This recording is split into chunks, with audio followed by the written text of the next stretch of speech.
Kebakaran akibat peluru yang mengenai depot minyak di distrik Budenovsky, Donetsk dilakukan pasukan Rusia. Dalam rekaman video yang dirilis Telegram Coast News Selasa 26 Juli 2022, kebakaran tersebut menyebabkan depot minyak dari baja penyok. Bahkan terlihat puluhan lubang akibat peluru senjata yang tembus dan mengakibatkan ledakan.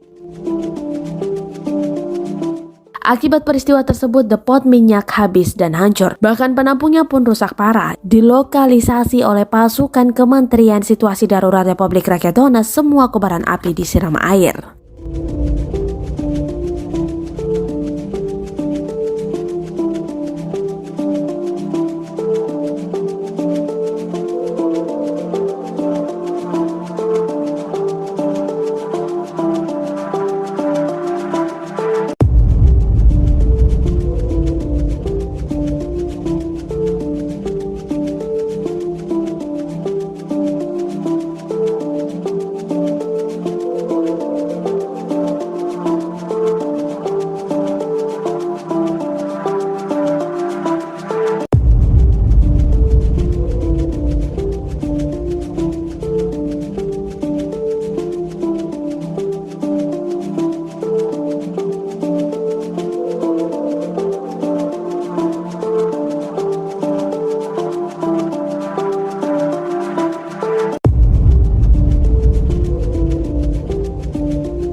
Terima kasih sudah nonton.